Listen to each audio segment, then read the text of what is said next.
الفاتحة إلى حضرة النبي سيدنا محمد صلى الله عليه وسلم وآله وأصحابه وأزواجه وذرياته جميع النبيين والصديقين والشهداء والصالحين وجميع أولياء الله في غامض علم الله ومشايخنا ومعلمينا والدينا ووالديكم والد الحاضرين خاصة الله أعلم بهم ورسولهم وفروعهم ومن انتسب إليهم أجمعين أن الله يتغشاهم بالرحمة والمغفرة يجعل قبورهم روضة من رياض الجنة يعيد علينا من بركاتهم وأسرارهم وأنوارهم في الدين والدنيا والآخرة مع كمال اللطف والعافية وإلى حضرة النبي سيدنا محمد صلى الله عليه وسلم. الفاتحة.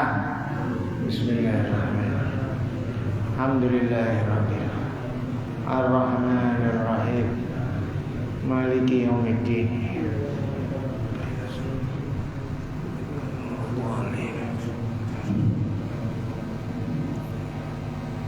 وأولاه أشهد أن لا إله إلا الله وحده لا شريك له وأشهد أن سيدنا محمدا عبده ورسوله أرسله بالهدى ودين الحق ليظهره على الدين كله ولو كره الكافرون.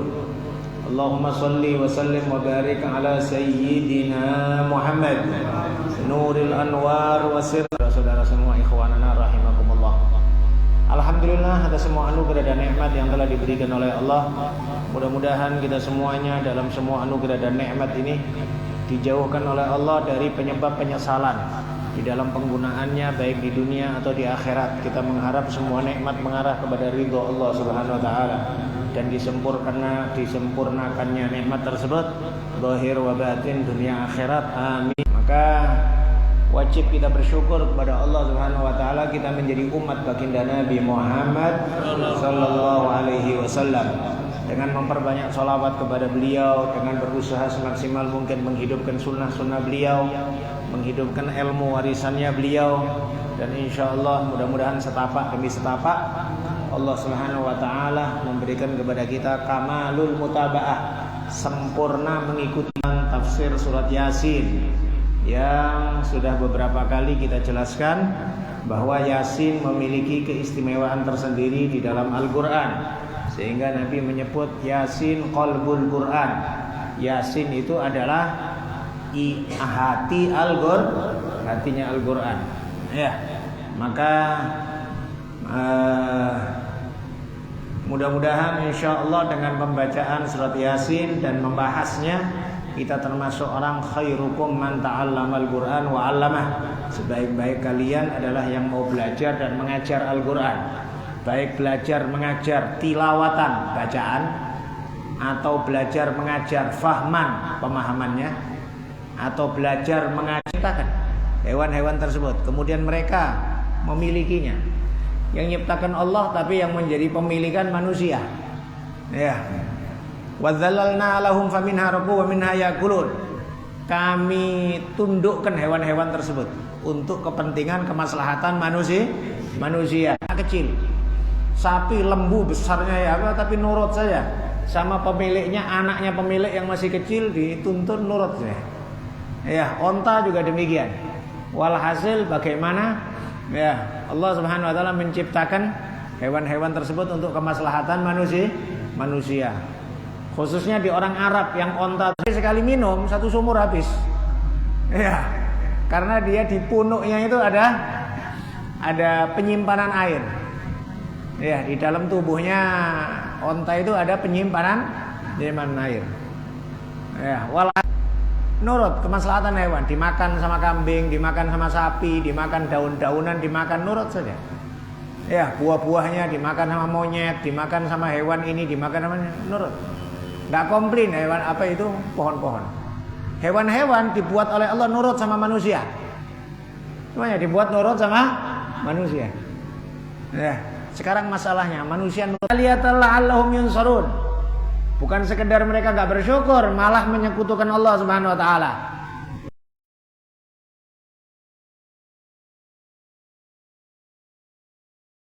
Kepadamu apa kapan mereka orang-orang kafir. Jangan sampai ucapan orang kafir bikin kau sedih wahai Nabi Muhammad. Jangan sedih sama ucapan orang kafir.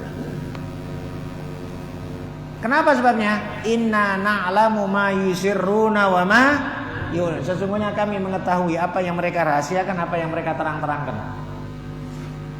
Inna na'lamu ma yusirruna ma yun, itu jawaban dari Allah, bukan ucapannya orang kafir. Jawaban dari Allah. Oleh sebab itu di semua Al-Qur'an fala yahzunka qauluhum itu ada tanda mim. Artinya waqaf lazim, waqaf wajib. Fala yahzunka qauluhum titik situ. Inna na'lamu ma yusirruna wa ma yun, itu firman Allah. Ya, untuk menenangkan Nabi Muhammad, bukan ucapannya orang kafir. Allah berfirman, jangan kau sedih dengan ucapan orang kafir. Sesungguhnya kami mengetahui apa yang mereka rasakan, mereka terang-terang. Ini firman Allah untuk menenangkan hatinya Nabi, bukan ucapan orang kafir. Oleh sebab itu fala yahzunka qauluhum titik situ. Fala yahzunka qauluhum, berhenti. Cuma Quran mat lazim namanya. Waqaf lah lazim, berhenti yang wajib. Ya, maka di sinilah kadang-kadang juga ya omongan, pembicaraan juga harus tahu ya, titik koma itu harus tahu. Ya. Jadi kalau ngomong sama orang, ya perlu titik, dititikin Pak. Ya, nah, jangan kemudian dilanjutkan terus. Pak, monyet itu nyolong pisang. Pak, itu udah koma. Jangan kemudian Pak monyet. Nah, kan akhirnya kacau ya kan. Nah, dalam pembicaraan juga demikian Pak. Maka harus titik koma itu supaya, nah, bicara itu juga demikian, yang jelas. Pembicaraan jelas itu diantara sunnah Nabi. Biasakan diri kita kalau berbicara itu yang soroha, yang jelas. Jangan bicara itu nggak jelas. Kadang ada sebagian orang kebiasaan ngomongnya dia itu nggak jelas, belum selesai berhenti. Ngomong apa istilahnya? Kayak menggerutu, kayak geremeng apa namanya ya, gitu apa ya? Nah, nggak jelas gitu lah ya. Nabi bicaranya jelas lah. Nabi bicaranya jelas. Oleh sebab itu sampai ada banyak hadis. Kenapa? Karena Nabi jelas bicaranya. Sehingga para sahabat pada zaman dulu yang sangat kurang alat-alat tulis. Nggak ada kertas Pak. Mereka nulisnya dulu itu di kulit, ya, di tulang, di kayu-kayu, ya, dan ditemukan beberapa tulisan sahabat di gunung-gunung bebatuan di dekat Hudaybiyah. Ada tulisan-tulisan beberapa sahabat nulis di batu besar gunung. Masih ada tulisannya. Jadi nunjukkan orang dulu itu ya gimana repotnya untuk nulis itu ya. Tapi mereka bisa hafal.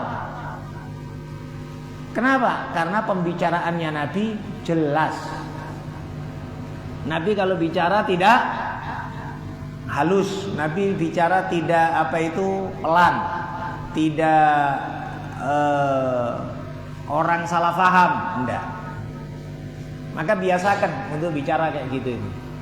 Kadang-kadang perlu anak-anak itu juga diajarin kalau bicara, diajarin supaya memberikan kejelasan di dalam ngomong tersebut. Ya.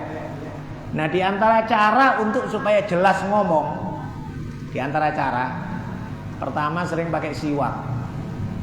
Sering pakai siwak. Itu bikin lidah fasih. Ya. Bikin lidah fasih. Nah, kalau katanya orang-orang tua dulu katanya lidahnya dikerik pakai emas katanya, ya. Nah, kalau cara Islami disiwakin, sering-sering disiwakin. Malah sejak kecil pun suruh siwakan. Itu jadi fasih anak. Kemudian yang kedua, sering baca Quran. Orang sering baca Quran, subhanallah. Quran itu otomatis akan merubah banyak hal dalam diri manusia tanpa dia sadarin. Kefasihan, ketenangan, perilaku, ya, etika seseorang itu bisa berubah dengan dia banyak baca Al-Qur'an. Ya. Makanya tadi kita bicara fala yahzunka qauluhum, berhenti, waqaf lazim. Jangan engkau sedih dengan ucapannya orang-orang kafir.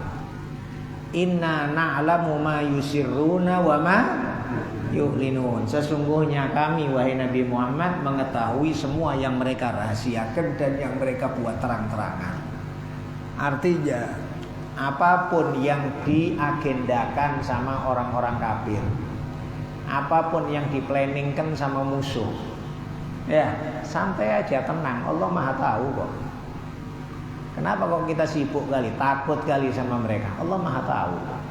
Yang penting kuatkan hubungan dengan Allah Subhanahu wa ta'ala. Dan fikih semacam ini, fikih semisal ini yang dikuatkan oleh Nabi kepada seluruh para sahabat, sehingga kita mengetahui dalam banyak peperangan-peperangan, ya, mayoritas perang, kalau nggak bisa dikatakan 100% semua perang, jumlah umat Islam selalu lebih sedikit dibanding sama jumlah orang kafir. Selalu itu. Kadang bandingannya 3 kali lipat. Kayak perang Badar, perang Uhud. Perang Badar 313. Ya, orang kafir 1000. Dari segi jumlah, belum lagi kita bicara persenjataan. Di perang Badar itu kudanya sahabat itu cuma ada 2. Cuma 2 aja kuda. Ontanya 80. Orangnya 300. Berarti satu onta gantian 3-4 orang. Iya. Pedang ada 8. Loh, yang lain apa? Enggak tahu, mungkin bawa pisau kali. Iya. Perang Badar itu minim persenjataan, minim. Orang kafir 1000 lengkap persenjataan. Perang Uhud, sahabat Nabi 700, bukan 1000, 700. Sering disampaikan 1000. Betul, Nabi keluar dari kota Madinah 1000, tapi orang-orang munafikin ngomong di tengah jalan, segala macam, nakut-nakutin, balik 300. Balik 3 gara-gara omongan orang munafik. Coba bayangkan ya, bahayanya omongan ini Pak ya. Ya, bisa jadi orang suka ngaji nggak ngaji gara-gara omongan kawan. Bisa jadi anak mau mondok nggak jadi mondok gara-gara omongan kawan, omongan orang. Ya, pembicara ini berat Pak. Oleh sebab itu usahakanlah. Kalau bisa kita berkawan ini Pak ya. Berkawan sama orang yang kalau kita ngelihat dia mengingatkan kita kepada Allah. Kalau kita ngomong sama dia, omongannya nambah ilmu, nambah takut kita sama Allah. Ya, jangan gampang kemudian berkawan seenaknya sama orang yang nggak jelas Pak. Mempengaruhi sama kita. Ya, jujur kita itu manusia mayoritas orang itu terpengaruh dengan omongan, itu mayoritas. Ya. Ada satu orang tidak percaya, nah kemudian dibuatlah kesepakatan sama kawan-kawan yang lain. Dia bilang, aku punya pendirian kuat, aku punya. Kawan-kawan, kita coba besok. Ya, gimana coba besok? Jumpalah sama kawan ini yang sombong, yang dia bilang punya percaya diri, yang enggak terpengaruh dengan omongan orang. Ketemu sama kawannya dia, kenapa kau begini? Lu ada apa? Aku sehat kok, enggak apa-apa. Enggak, wajahmu pucat. Lu enggak, aku sehat, seger kok. Ini kawannya ngomong, enggak, aku nampak kau pucat kok. Wah, ada aja kau. Aku sehat kok, seger kok. Gak lama jumpa lagi sama kawan satunya. Udah sepakatan ini semuanya, ini 6 orang. Ya kan? Jumpa sama orang yang kedua ngomong juga, Bang, kenapa kau nampaknya kok kayak pucat kayak gitu? matamu kok cekung kayak gitu? Kenapa? Ada masalah atau apa? Tadi malam nggak bisa tidur atau apa? Enggak, aku sehat. Enggak, ini memang nampak. Pas salaman pun, iya loh, agak anget, tapi satunya ini dingin. Dia mulai was-was dia. Enggak, aku sehat, gitu ya. Aku sehat. Udah jalan terus. Cuma sama yang ketiga ngomong juga gitu. Kok agak lain abang ya? Enggak kayak kemarin ya? Kenapa bang? Enggak, aku sehat kok. Gak apa-apa aku. Tapi aneh juga. Tadi kan ketemu 2 kawan gitu juga ngomong sama aku. Kalau aja ya. Udah was-was. Ketemu sampai ke 6 orang langsung sakit dia, masuk rumah sakit dia. Padahal awalnya dia gak sakit. Tapi omongan orang, Pak. Berpengaruh omongan orang. Ya, maka dari sebab itu berkawan sama orang-orang baik, berkawan sama orang-orang yang mengajak kepada kebaikan, bikin semangat kita ibadah, bikin semangat kita ngaji, kayak gitu, Pak. Tapi kalau orang ngomongnya untuk apa ngaji? Alah gitu-gitu ajanya. Alah apa ngabisin waktu aja. Panjang Pak cerita kayak gitu. Maka ini tadi kita sampaikan inna na'lamu ma yusirruna wa ma yu'linun. Allah berfirman menenangkan Nabi Muhammad. Kami tahu apa yang mereka rahasiakan dan apa yang mereka buat terang-terangan. Ya, maka nggak usah bingung wahai Nabi Muhammad. Ya, mereka ngomong apapun udah tenang saja. Dan memang subhanallah luar biasa hatinya Nabi Muhammad, luar biasa. Iya, maka orang yang berdakwah secara khusus, secara umum semua umat, jadikan Nabi Muhammad sebagai suri tauladan. Ya, gimana lapangnya Nabi. Gak kebayang sama kita, Pak, sabarnya Nabi, Pak. Di zaman yang pada zaman itu zaman jahiliyah. Zaman jahiliyah. Sekarang aja ustadz sama kiai, ya, kalau ada jamaahnya kurang ajar dikit udah kesel, Pak. Ya, ada jamaahnya kurang ajar dikit, nggak salaman aja, atau umpamanya merengut gitu aja udah, oh kurang ajar ini orang gitu dah. Loh, kok nggak dapetin gimana Nabi sama orang Badui ya? Masjidnya dikencingin, Pak. Masjidnya dikencingin sama orang Badui, coba bayangin. Ya,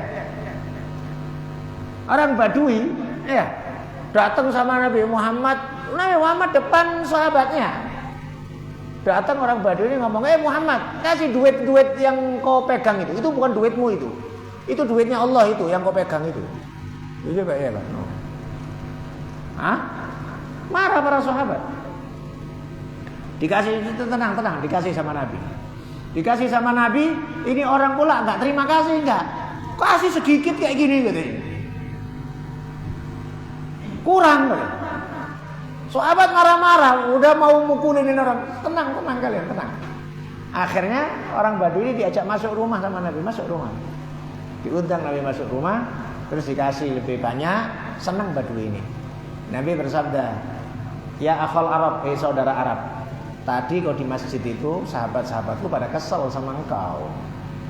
Bisa enggak supaya mereka enggak kesel sama engkau, biar mereka juga tenang tahu, bukan kok niat riya, enggak, kau bilang. Aku udah puas dengan pemberiannya Muhammad.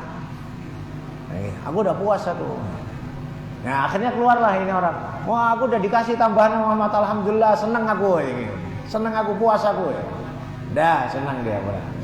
Nabi kemudian bersabda kepada sahabat, wahai para sahabatku, perumpamaan aku dengan Badui ini tadi tak ubahnya semisal onta yang tidak nurut.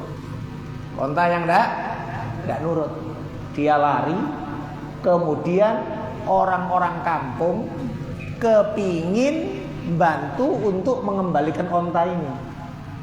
Tapi onta ini tetap tidak mau, namanya tidak kenal sama orang kampung. Tambah lari, tambah liar. Maka datanglah pemiliknya dengan sedikit membawa membawa dedaunan, membawa ranting, dikit yang sukaannya si onta ini tadi. Akhirnya onta ini tadi nurut balik ke kandang sama apa? Dengan membawa sedikit dedaunan, ranting-ranting. Onta ini nurut sedikit, masuklah ke kandang. Nah, perumpamaan aku dengan orang Badui ini tadi kayak itu. Kalian kepingin menyelamatkan, tapi dia tambah liar. Bisa aja kalian tambah berat, musuhin dia sampai terbunuh dia masuk neraka. Dia masuk, tapi aku bawa sedikit dedaunan, bawa sedikit ranting-ranting, dia nurut. Gak kebayang gimana sabarnya baginda Nabi Muhammad sallallahu alaihi wasallam. Maka pantaslah Nabi bersabda, "Adzabani Rabbi fa ahsana ta'dibi." Ya, Allah mengajari aku adab. Mengajari aku adab. Maka adab terbaik baginda Nabi Muhammad sallallahu alaihi wasallam. Bahkan ayat Al-Qur'an yang menyatakan wa innaka la'ala khuluqin 'adzim. Kalau diterjemahkan gimana itu? Wa innaka sesungguhnya engkau wahai Nabi Muhammad la'ala khuluqin 'adzim, sungguh berada di atas akhlak yang agung. Berada di atas akhlak yang agung. Perhatikan kalimatnya, berada di atas akhlak agung. Lebih tinggi mana akhlak sama Nabi Muhammad? Lebih tinggi Nabi Muhammad. Ya kan? Sesungguhnya engkau berada di atas. Di atasnya akhlak yang agung. Jadi pribadi Nabi Muhammad sendiri, sosok Nabi Muhammad itu lebih tinggi dari semua akhlak. Ya, lebih tinggi dari semua akhlak. Ini tadi ayat tentang Allah Subhanahu wa taala menenangkan baginda Nabi Muhammad sallallahu alaihi wasallam. Awalam yaral insanu anna khalaqnahu min nutfatin fa idza huwa khasimun mubin. Wa daraba lana mathalan wa nasiya khalqah. Qala man yuhyil 'idhama wa hiya ramim. Qul yuhyiha alladhi ansha'aha awwala marrah. Wa huwa bikulli khalqin alim.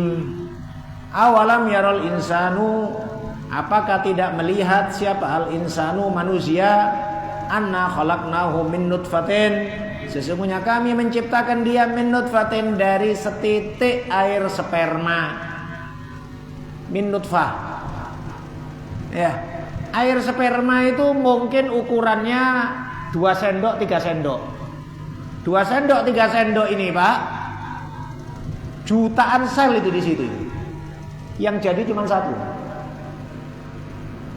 Ya, yang jadi cuma 1. Masuk 1 sel, tertutup rahim. Ya, dari kadar 2 sendok 3 sendok sperma yang jumlahnya jutaan sel, cuma 1 yang jadi. Gimana kudratnya Allah Subhanahu wa ta'ala. Udah, min nutfah. Maka Allah mengingatkan asal muasal kejadian kita. Jangan pula kemudian mendadak fa idza huwa khasimum mubin. Mendadak dia tukang bantah. Tukang bantah. Al-Qur'an dibantah. Hukum Allah dibantah. Ya. Nah, ngerasa pinter, ngerasa cerdas, mengkritisi Al-Qur'an. Kau siapa? Ya, ini tidak tahu diri. Tidak tahu diri. Kau asal muasalnya sperma. Udah asal muasal sperma, nanti terakhir jadinya bangkai, dimakan juga sama ulat. Ya kan?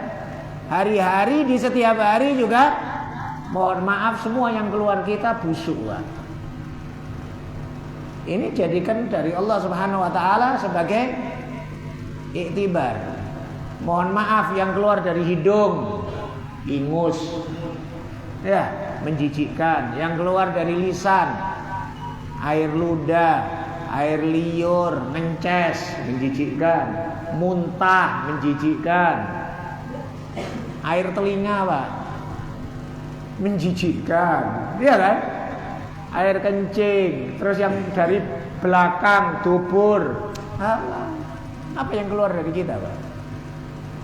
Hah? Tawon ngeluarin madu, Pak. Ulat ngeluarin sutra, ya kan? Lebih mahal. Manusia ngeluarin apa? Apa yang disombongkan? Hah? Kemudian angko, masjid dibenci. Kau siapa? Masjid pula kau benci. Iya. Sholat jamaah dibenci. Kau siapa kau? Pengajian, majelis dibenci. Kasihan, nggak tahu diri orang kayak gini. Hah? Itulah Pak.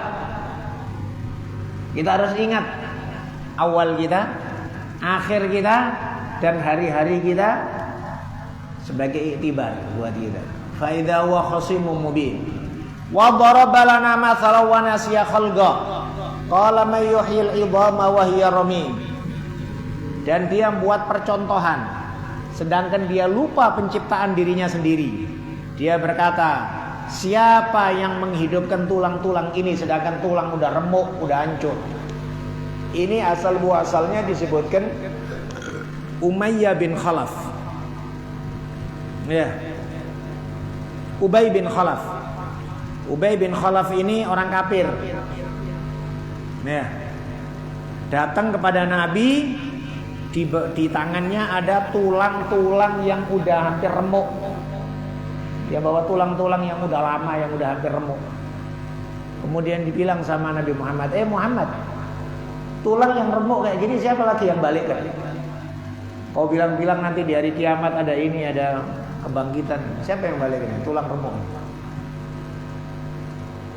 Nabi menjawab, yang mengembalikan adalah yang pertama kali menciptakannya. Dia yang akan membangkitkan engkau dan memasukkan engkau dalam api neraka. Ya, memasukkan engkau dalam api. Berarti Nabi tahu ini orang Ubay bin Khalaf ini mati dalam keadaan kafir. Beberapa orang yang disebut oleh Nabi, karena ya dengan pengetahuannya Nabi yang diberitahu oleh Allah Subhanahu wa ta'ala bahwa akhir orang itu mesti mati kafir. Di sini sering kita sampaikan, kurang ajar orang yang bilang Nabi tidak ngerti ilmu gaib. Itu kurang ajar orang. Kadang ada sebagian orang bilang Nabi itu manusia biasa, tidak ngerti apa yang besok terjadi apa. Orang kayak gini kurang ajar sama makomnya kenabian. Ya, tidak adab sama makomnya. Sekarang kita bilang, berapa ribu hadis akan akhir zaman? Berapa ribu hadis tentang barzakh? Berapa ribu hadis tentang hari kiamat? Berapa ribu hadis tentang surga neraka? Bukan ilmu gaib itu. Kejadian-kejadian yang sahabat disebut ini segala macam. Itu kan belum terjadi. Nabi bersabda. Ya. Sampai kalau nggak salah pernah kita sampaikan ucapan waktu kita baca tafsir sama guru kita, beliau menyebutkan tentang ayat tabbat yada abi lahab wa tab. Tabbat yada Abu Lahab ya. Ini turun ayat Abu Lahab masih hidup atau udah mati? Masih hidup. Tapi udah dipastikan tabbat yada abi lahab wa tab. Kenapa kok enggak Abu Lahab masuk Islam saja? Umpama nih orang kafir semekah sepakatan, udah Abu Lahab kok masuk Islam aja nggak apa-apa, supaya jadi alasan kita Quran salah. Tapi nggak terjadi kan? Karena udah kepastian sudah nggak mungkin berubah. Ketentuan Allah Subhanahu. Ketentuan Allah kafir. Sul khotimah. Naudzubillah min dzalik. Maka selalu mohon kepada Allah Subhanahu wa taala, kita hajat, kita butuh, ya, kita darurat kepada hidayah Allah, kepada taufik Allah, kepada pertolongan Allah, kepada perlindungan Allah. Betul-betul minta sama Allah Subhanahu wa taala. Ya. Kadang-kadang tidak terduga-duga, Pak. Naudzubillah min dzalik. Ya, meskipun orang awalnya baik, tapi kalau ujungnya suul khotimah, itu disebut sama Syekh Nawawi Banten gitu. Di dalam Syarah Sulam Taufik dia sebutkan ada orang di Jazirah Arab, dia itu muadzin sudah lebih dari 50 tahun. 50 tahun, Pak. Tapi mati su'ul khotimah. Iya, dia kesel sama Al-Quran, dibanting Al-Quran, kemudian dipijak-pijak Al-Quran, dia kepleset mati. Coba bayangkan. Padahal muadzin 50 tahun, nggak pernah tinggal. Disebut sama Syekh Nawawi Al-Bantani dalam Syarah Sulam Tauhid. Ditanyakan sama orang-orang di kampungnya, kok bisa kayak gini kejadian? Sangat mengherankan, orang yang nggak pernah ketinggalan masjid, orang yang nggak pernah ketinggalan jamaah, dia yang selalu adzan, dia yang awal buka masjid. Ditanyakan sama keluarga dekatnya, apa kira-kira dosa yang dilakukan sama si? Dikatakan sama keluarganya, kami tidak mengetahui dosanya bapak kecuali satu. Dia gampang mencemooh dan juga menjelek-jelekkan orang. Gampang mencemooh dan menjelek-jelekkan orang. Kalau ada orang jelek langsung dicerita-ceritain. Yang lainnya nggak ada dosa, mabuk, enggak, judi, enggak, nyolong, enggak. Ya. Cuman ini yang setahu saya. Maka betul lah. Ya. Dia gampang ngerusak kehormatan sesama muslim. Maka urusan kehormatan ini hati-hati, Pak. Ya. Di dalam Al-Quran itu ada kata wailun itu banyak. Tapi yang dijadikan awal surat wailun itu 2. Ada 2 surat yang awalnya wailun. Adapun kata selain dari awal surat wailun banyak. Fawailun lil musallin alladzina hum an salatihim sahun. Fawailun lahum mimma kadabat aydihim. Neraka wail buat pendeta-pendeta yang nulis dengan tangan mereka, merubah kitab-kitab sucinya. Fawailun banyak. Tapi itu tengah-tengah surat. Yang jadikan awal surat wailun itu 2. 1, wailun lil mutaffifin. Pertama kali ya awal surat. Bismillahirrahmanirrahim. Wailun lil mutaffifin. Yang kedua, wailun likulli humazatin lumazah. Kalau wailun lil mutaffifin urusan duit, urusan harta. Neraka wail buat orang yang ngurangin timbangan. Coba bayangkan, Pak, ngurangin timbangan aja ada wail, Pak. Cemana pula yang ngemplang duit orang? Yang korupsi pula. Kemarin pernah nampak ya. Duit 2 triliun ditumpuk. Berapa banyaknya? Itu masih 2 triliun itu, Pak. Gimana kalau 1000 triliun, Pak? Masih 2 triliun ditumpuk dari ujung ke ujung, Pak. Di kejaksaan. Kan? Nah, oleh sebab itu korupsi itu nggak bisa disamakan dengan mencuri, nggak bisa. Korupsi itu lebih dari mencuri. Kalau mencuri potong tangan. Kalau korupsi dicincang aja lah. Loh, nggak bisa korupsi dianggap mencuri itu nggak bisa, Pak. Karena korupsi itu merusak. Yufsiduna fil ard, merusak. Kalau mencuri urusan pribadi, mencuri duit, hanya pribadi. Tapi korupsi, Pak, umpama korupsi jalan raya yang semestinya umurnya 40 tahun ini jalan raya, ternyata 5 tahun udah kerowak-kerowak semuanya. Udah lobang-lobang semuanya. Nah, berarti kan membahayakan orang ini, Pak. Korupsi urusan kehutanan umpamanya gitu. Urusan tambang, urusan apa lagi? Kan kepada alam yang menjadikan kemudian banjir, menjadikan kan mudarat kepada semua. Maka nggak bisa korupsi itu dianggap mencuri, nggak bisa. Lebih parah daripada mencuri. Ya. Maka ini tadi kita sampaikan apa tadi? Fawailun lil mutaffifin. Wailun lil mutaffifin. Bismillahirrahmanirrahim. Wailun lil mutaffifin. Pertama kali wailun. Urusan harta orang. Padahal mutaffifin itu ngurangin timbangan, cuman nguranginnya. Semeter jadi 97. Cuman ngurangin 3 sentinya. Nggak mungkin dikurangin semeter jadi setengah meter, ya nggak mungkin, ketahuan lah. Sekilo juga demikian, nggak mungkin sekilo jadi 6 on, nggak mungkin Pak. Mesti 1 kilo itu 9 on lebih sekian, nah gitu ya. Dikuranginnya cuman 200 gram, 300 gram, ya. Timbangannya dikasih pemberat dikit, ya kan? Nah, dikasih tempel-tempelan banyak, ya. Alhasil supaya jadi agak berkurang. Padahal ini dagang ini Pak. Fawailun lil mutaffifin. Allah nggak ridho. Cari untung, tapi yang jujur. Cari untung boleh, bukannya nggak bolehnya, tapi yang jujur. Jangan nipu orang. Nah, wailun lil mutaffifin, ini yang pertama urusan harta. Yang kedua, wailun likulli humazatin. Apa artinya humazah lumazah? Orang yang menghina orang lain dengan mata atau dengan lidah, dengan mulut. Humazah lumazah, ngeremehin orang dengan mata. Ini. Atau lumazah dengan mulut. Apa namanya? Nyinyir. Gitu ya. Padahal nggak ngomong ya. Cuma dengan mulut atau mata. Allah sudah bilang wailun, neraka wail. Artinya kehormatan orang. Hati-hati dengan hal tersebut. Wallahu a'lam bishawab. Insyaallah kita lanjutkan pada majelis-majelis yang akan datang. Mudah-mudahan diberkahi oleh Allah Subhanahu wa taala, ya. Bertambah kekuatan iman kita insyaallah. Khususnya tahun baru Hijriah ini insyaallah bertambah kekuatan iman kita, kekuatan yakin kita.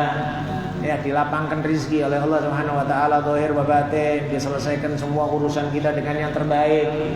Ya, banyak-banyak berharap Pak di awal-awal tahun kayak gini. Ya, supaya menambah kekuatan tumakninah hati kita. Ya, khususnya 10 hari pertama. 10 hari pertama. Al-Imam Ibn Rajab Al-Hambali dalam kitab Lataiful Ma'arif menyebutkan Lataiful Ma'arif fi ma lil ami minal wadhaif. Nah, ada kitab Lataiful Ma'arif karya Imam Ibn Rajab Al-Hambali. Dia menyebutkan bahwa ulama itu perhatian sama tanggal 1 sampai 10 di 3 bulan. Ya, 10 hari yang jadi perhatian besar para ulama itu 3 bulan. Yang pertama adalah 10 terakhir Ramadan. 10 terakhir Ramadan. Kemudian yang kedua 10 awal Dzulhijjah. Sudah kita lewat sebelum Idul Adha. Kemudian yang ketiga 10 awal Muharram. 1 sampai 10 Muharram. Ya. Nah, yang bisa puasa, banyak doa, banyak zikir. Banyak berharap kepada Allah Subhanahu wa taala. Ya, awal tahun. Dan memang subhanallah perhatian kepada awal-awal itu penting. Termasuk semisal ya perhatian kepada awal itu mengharap supaya akhir menjadi baik. Akhir jadi baik. Taubahnya anak pertama kali lahir. Anak pertama kali lahir itu banyak kesunahan-kesunahan. Ditahnik, diakekahkan, diberi nama baik, tasyakuran, ya syukuran kayak gitu. Ini anak baru lahir udah diundangkan kibon mak lampir pula. Ya, cemana lah jadinya anak ini ya kan. Undangkan ulama, undangkan orang ngaji, ya kan. Dekatkan sama orang-orang soleh, ngundang BKM masjid, ya, kayak gitu. Berkah disedekahkan, diadzankan. Anak kecil dibiasakan dengarkan ayat-ayat Al-Qur'an. Ya, supaya anak kecil ini terbiasa. Pernah Anda baca buku ada Profesor Cilik? Ada buku kecil, nah, buku saya baca itu sampai habis itu. Profesor Quran Cilik namanya. Dia umur 11 tahun diberi kehormatan, dikasih gelar profesor karena cerdasnya dalam urusan Al-Qur'an. Cerdasnya dalam Al-Qur'an. Iya, hafal Al-Qur'an, ditanya diputer-puter semuanya sampai ayatnya sampai letaknya hafal. Iya. Kalau ditanyakan memang diantaranya ya keistimewaan dari Allah, keistimewaan ya tidak dipungkirin. Tapi secara dohirnya, ikhtiarnya disebutkan ibunya bilang sejak mulai hamil dia mewajibkan diri setiap hari membaca 10 juz Al-Quran, sehingga setiap 3 hari khatam Quran. Setiap 3 hari khatam Quran. Dan kemudian sejak kecil juga demikian, selalu dibacakan Al-Quran. Supaya Anda paham, sekarang pun Pak, sekarang di dunia kedokteran itu anak yang tidur itu ternyata dia bukan tidur, tapi otaknya itu nyerap apa yang di sekitarnya. Nyerap apa yang di sekitarnya. Ya, maka oleh sebab itu kalau orang tuanya ngomongnya jorok, orang tuanya ngomongnya kotor, anak akan terdidik omongan kotor. Ya, apa yang dia dengarkan itu diserap sama otaknya anak. Maka kalau orang tua banyak ngaji, ya, nggak bisa ngaji Ustaz, ya sudah minimal kau beli MP3 Al-Quran, dah itu aja dah. Ya, hari-hari kau di rumahmu MP3 Al-Quran dah, supaya membiasakan diri dengar Al-Quran. Maka sekarang kita ini heran Pak, ya, orang Muslim di rumahnya musik terus, sampai di mobil pun musik.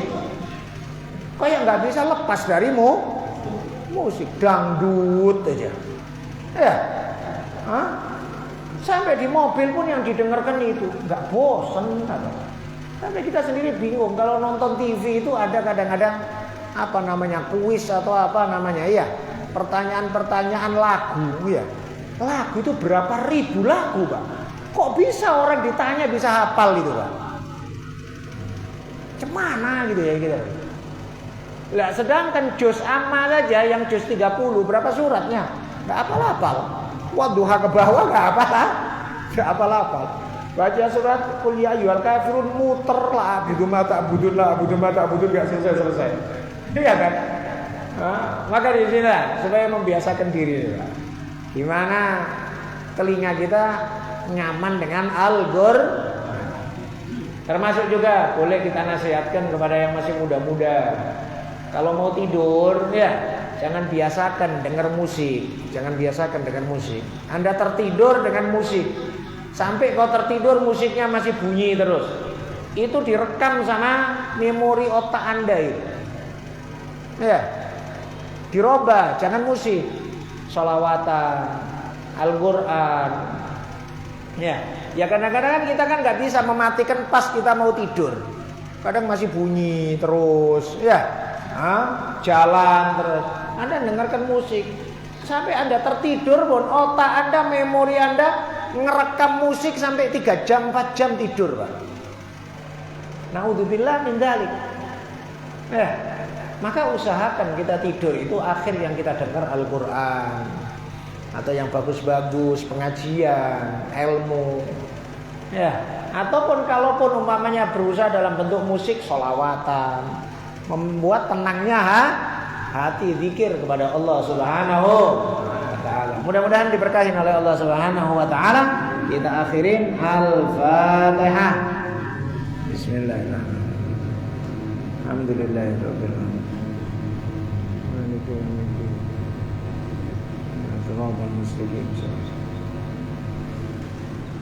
Bismillahirrahmanirrahim. Alhamdulillahirabbil alamin. Allahumma shalli wa sallim ala sayyidina Muhammad wa alihi washabihi ajma'in. Rabbana taqabbal minna innaka antas samiul alim wa tub alaina innaka antat tawwabur rahim. Allahumma zidna ilman nafi'an wa amalan shalihan mutaqabbalan wa rizqan wasi'an halalan tayyiban mubarakan. Allahumma anzur ilaina bi'ainika allati la tanam wa nafna bi kanafika allati la yuram warhamna bi qudratika alaina fala nahliku anta thiqatuna wa raja'una.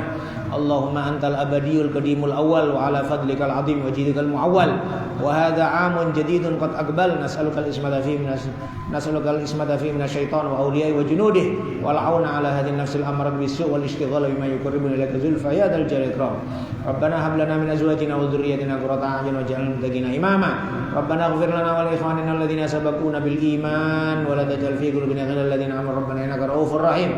Rabbana atina fid dunya hasanah wa fil akhirati hasanah wa qina adzabannar. Sallallahu alaihi wasallam ala sayyidina Muhammad wa alihi washabihi ajma'in walhamdulillahi rabbil wal 'afwu minkum. Assalamualaikum warahmatullahi wabarakatuh.